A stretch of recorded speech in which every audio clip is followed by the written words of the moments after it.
From Eyewitness News, this is Newsmakers. Another Rhode Island city is quickly running out of cash. Now it's Woonsocket, the most indebted municipality in the state. After the General Assembly killed a proposed supplemental tax increase to raise revenue, the governor appointed a budget commission. But the clock is ticking on a city that could run out of money by late summer. Our guest on the first half of Newsmakers, Woonsocket City Council President and member of the Budget Commission, John Ward. Then, a big week in politics. With filing deadlines looming, the 2012 political landscape is taking shape. Will unions challenge Democrats who backed pension reform? And is this the year Republicans add a few more lawmakers to their thin ranks? Joining us on the second half of Newsmakers, State Republican Party Chairman Mark Zaccaria and State Democratic Party Chairman Edwin Pacheco. Good morning. Welcome to Newsmakers. I'm Tim White. Joining me on the panel, WPRI.com reporter Ted Nisi and Eyewitness News analyst Arlene Violet. Good morning, everyone. Good morning. Good morning. Council President, thank you for joining us on the program. Good morning. My pleasure. Thank you for having me. Let's just get an update from you on the state of finances in Woonsocket. How are they, and will the city be able to avoid bankruptcy? I'll start with the bankruptcy question. I believe the city will be able to avoid bankruptcy. Bankruptcy will not solve the problems in the way the city needs to solve its problems. Where we are right now is that there has been determined to be enough money to make the payrolls through the end of the year by borrowing from city funds and other sources. End of calendar year or end of fiscal? End of fiscal year. Okay. End of fiscal year. But we're left... June 30th for people at home. Yes, for June 30th. And we're left with a very large payable problem, with Blue Cross being owed several $1 million and our bus company being owed several $1 million, and they're putting pressure on us to pay those bills. So we're currently looking at how we're going to cross the border into July 1st and then possibly do some state aid anticipation notes or roll forward some state aid through the Director of Revenue's office by the statutes that govern municipal budget commissions. And some way we're going to manage the cash flow in order to do these things, but it's going to be a very, very precarious When road. do you think you will run out of cash at this point? Well, as long as we can continue to roll state aid forward, it would not become a problem until about midway through the year or December 31st. But that would require cooperation of Rosemary Booth-Cologli, and she's really not interested in helping us with that problem until we come up with, through the Budget Commission, a firm plan for how we're going to cut some costs before the end of that calendar year comes. And that has to be done, and the Budget Commission has been discussing how we're going to reach out to the unions now, all unions, school, city side, and basically approach it as a group negotiation where we're going to identify certain benefits where savings can be made by modifying health care plans, identify other savings that will approach retirees on for freezing of a COLA or modifications to their health care plans to be consistent with the active employees. What kind of temperature are you getting from labor unions about those concessions right now? I think they recognize that our problem is such that they have to sit down and talk to us seriously. We're looking at something what's a problem in the school department that still represents about a $7 million structural deficit. The city's books have been balanced now for a couple of years, even though we're carrying this huge debt, much of which, I mean, our deficit bond was 60% school debt, or deficits which we have rolled into the city's obligation to pay those bonds.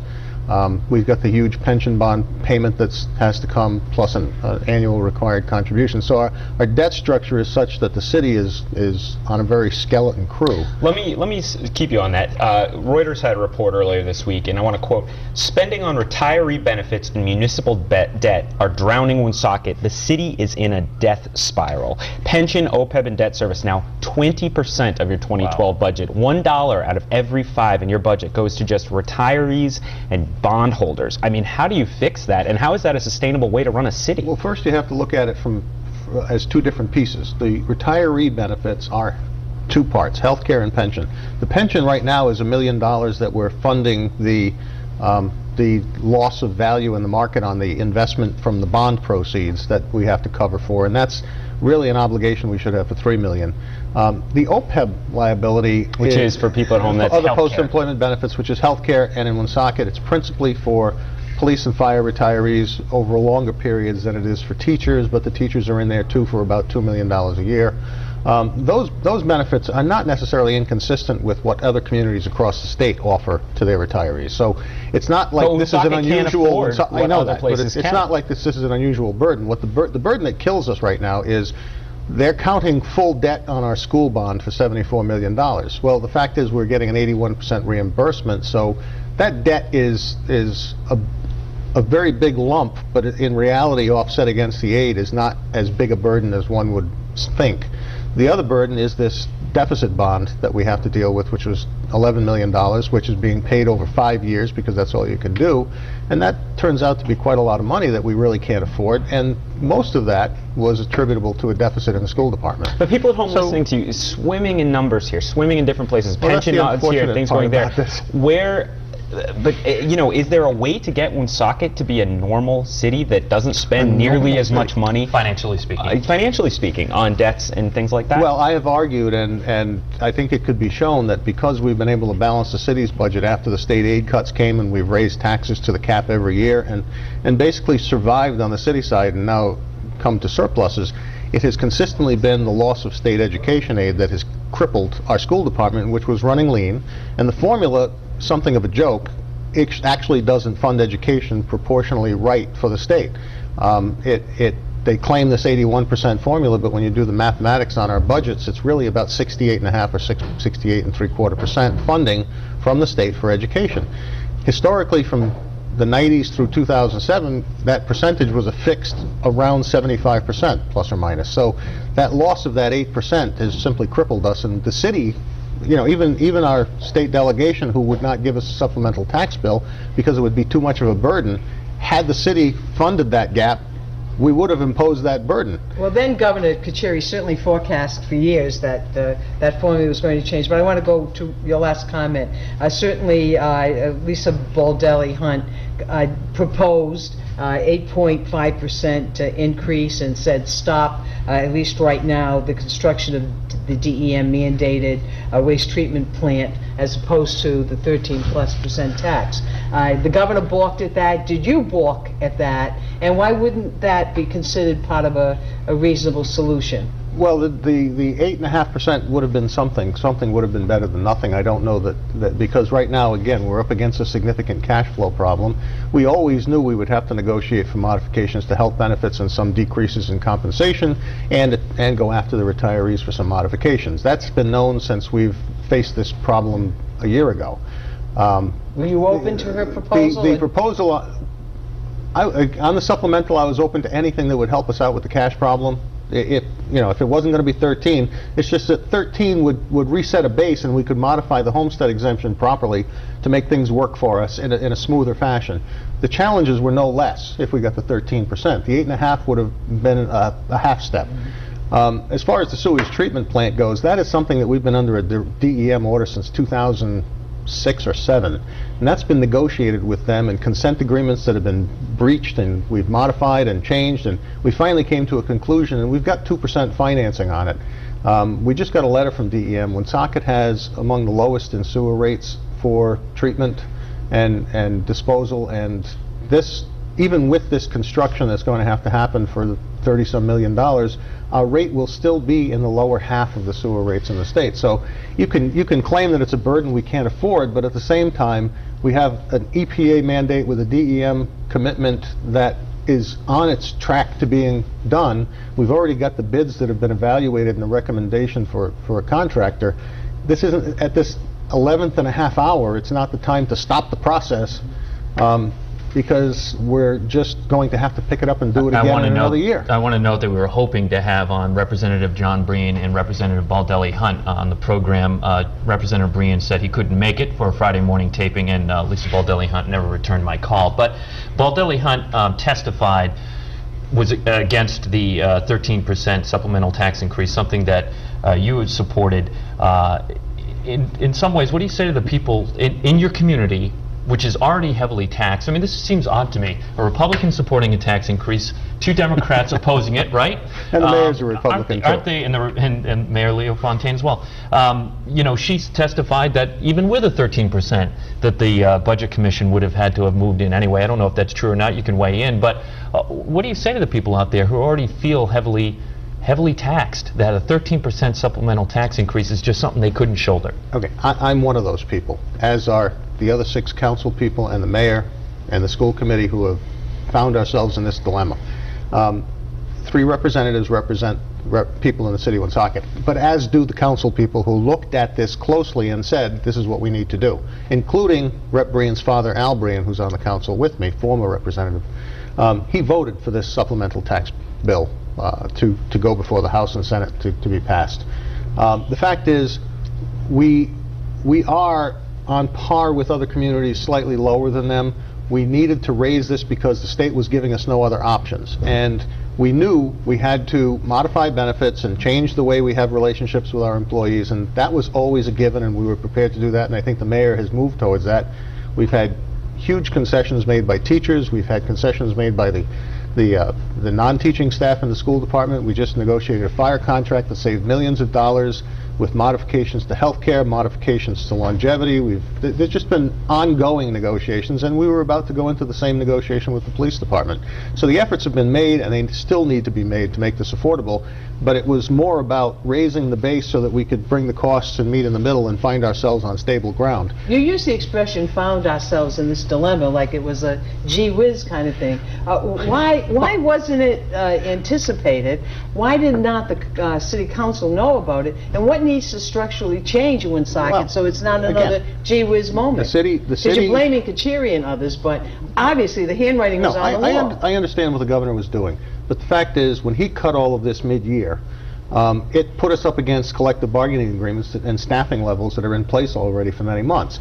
Particularly harmful was the cuts in education aid, because, as I've always said, when you make the percentage cut across the board for everybody, much like Governor Sunland did back in the 90s, the 3% in Lincoln is a sneeze. The 3% in Woonsocket for education aid is pneumonia. It's just so big. And they, unfortunately, had just finished negotiating their new collective bargaining agreement with teachers that call for raises every year.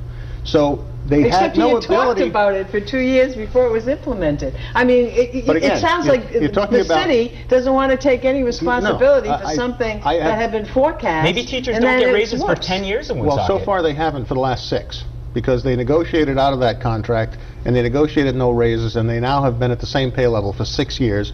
They've increased, they had a copay that applied to only new employees after 94 that now applies to everybody.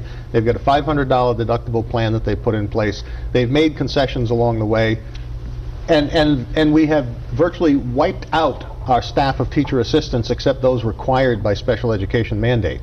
So all of the things that are being enjoyed by our suburban neighbors with staffing that's still up here just doesn't exist. Panel, we have about 1 minute left. We're coming up on a break. I want to I got to hit politics. You're a Republican. The 2 reps who you've been arguing with are Democrats. Are you planning to run for higher office? No. And do you think a Republican or some other Democrat will challenge Baldelli, Hunter, Brian? I suspect some other Democrats will challenge, possibly Brian. I don't know about that. I've heard some names thrown out that I'm probably not going to disclose here, but there are people talking about running against Baldelli, Hunt. Did they do something irresponsible here? Did they do something not in the best interest of Woonsocket?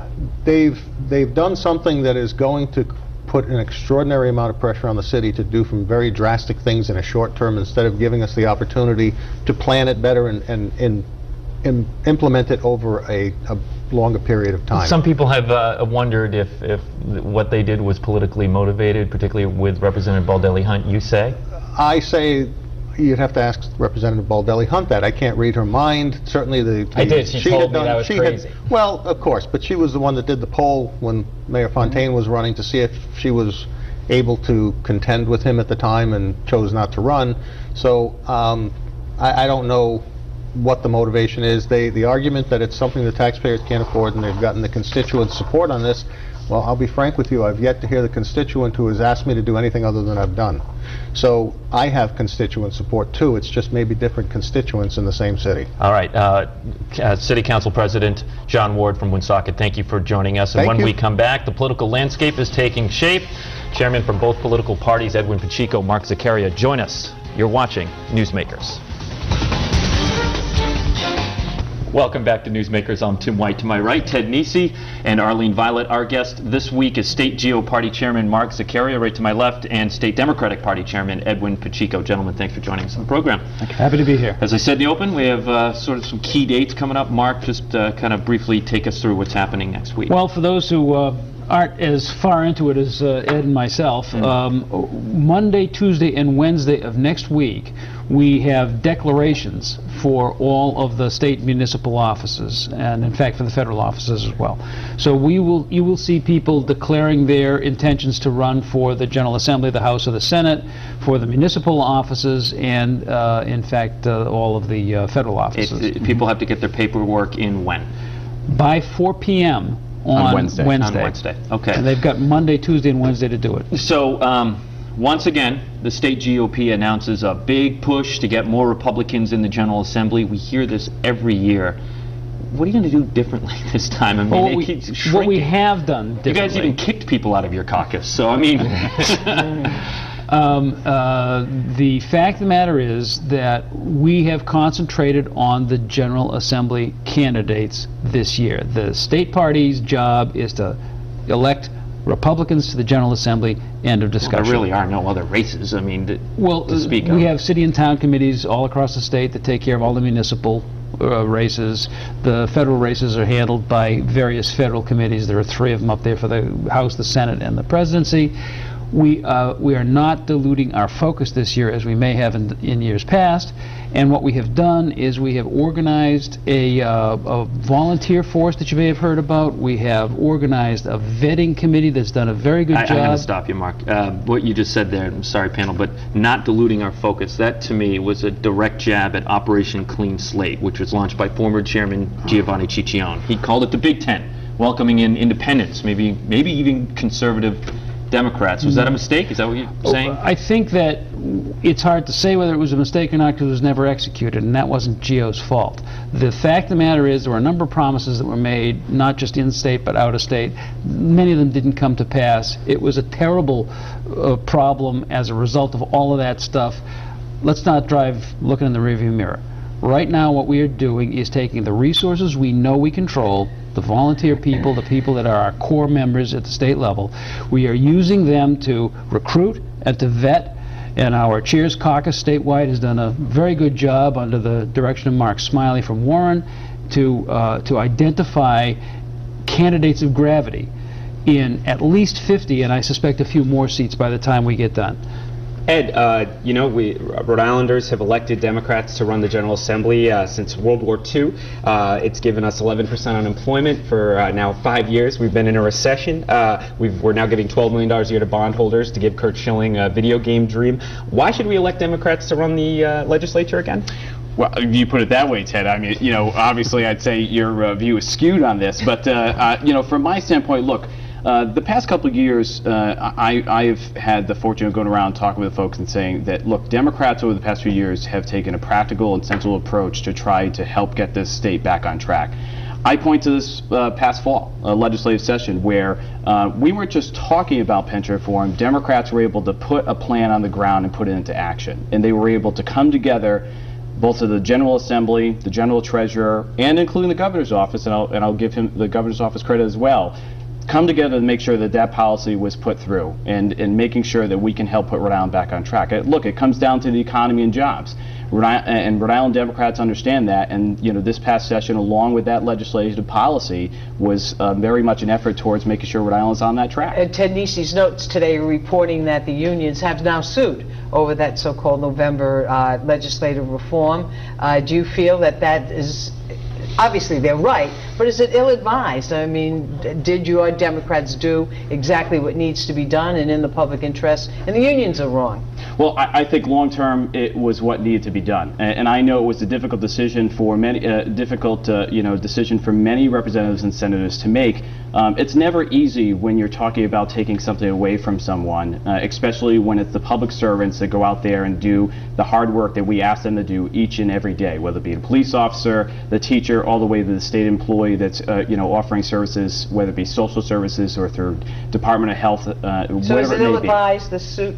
No, look, it's their right to make the decision to file that suit. And ill-advised, I mean, I'll leave that to a judge to determine whether or not they're correct in that suit. But ultimately, I think the due diligence between the General Assembly and the General Treasurer's Office was exactly what was executed over the Mark past Wayne, year. it's breaking news today. We tape on a Friday morning, so respond to. I would say that the lawsuit is a problem at best, because it is trying to bail against a tide that's going in the other direction. We have a situation where everybody understands it very simply: we're out of money. And so we have to do things that will conserve the resources that we have.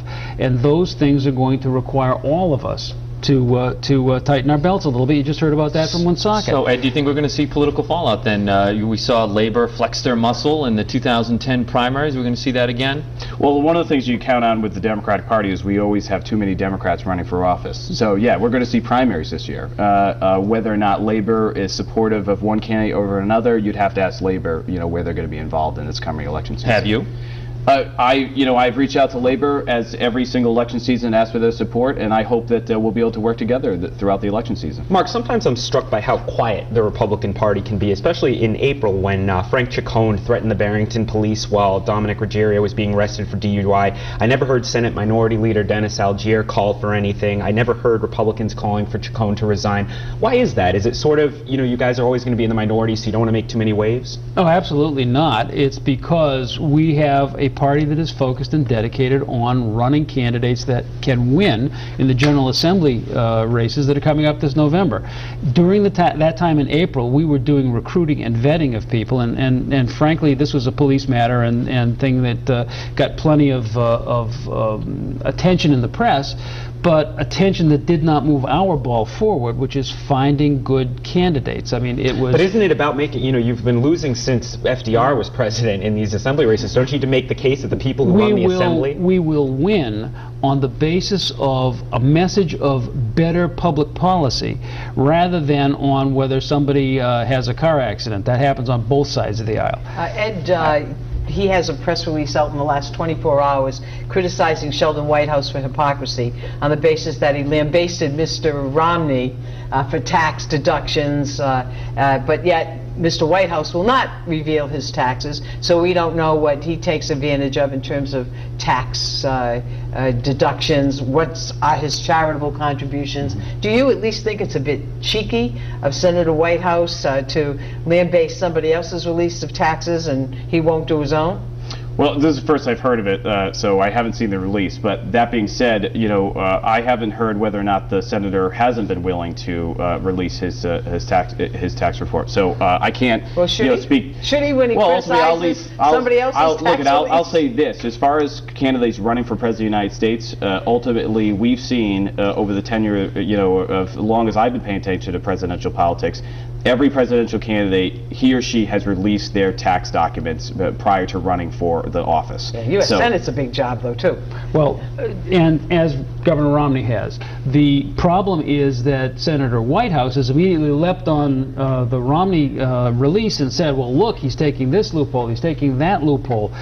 Whitehouse is a person with approximately similar resources. He probably is taking the same loopholes. The issue is not... That's an assumption, though. You're making an assumption. We have to make an assumption. We haven't got the documents to look at. Well, but you can't make a statement like that and base on an assumption. Okay, then the fact is that we don't know.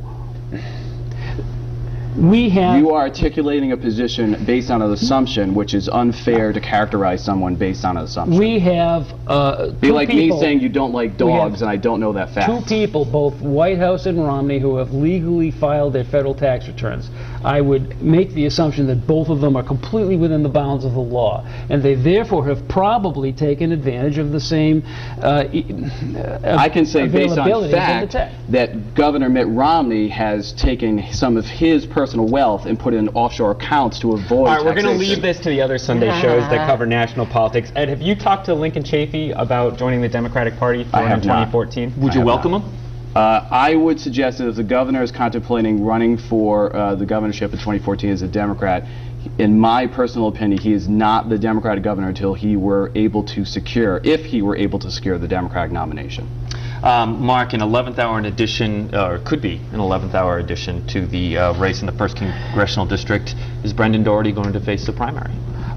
He may, if Mr. Donahue decides to go down and file his papers and then gets his signatures. Has he spoken to you? I have spoken to him. Did you try to discourage or encourage him? I tried to be realistic about what his chances are of deciding the weekend before it's time to declare. Which are, what are his chances, Mark? Let me think, about 0. The problem is he hasn't filed anything with the FEC. He has no infrastructure. He's got no campaign organization, be it volunteer or paid. He's raised no money. Colonel Doherty's been out there doing this for well over a year. Has he been a Republican for a while? Because there seems to be an intimation that the Democrats threw him into the race to compound problems. They would never do anything like that, Ed. You wouldn't do that. Ed, you haven't done that, He's right? been a Republican. Donahue's been a Republican since the 24th of April. Come on. Hey, Brendan Doherty's been a Democrat for 20 minutes. All right, that's it. That's all the time we have for here on Newsmakers. State Democratic Party Chair Edwin Pacheco, Republican Party Chair Mark Zaccaria, thank you for joining us. And on the first half, Woonsocket City Council President John Ward was on the program. If you missed it, you can catch it on our website, WPRI.com. For Ted Nesi, Arlene Violet, I'm Tim White. We'll see you next week on Newsmakers. This is going to go on.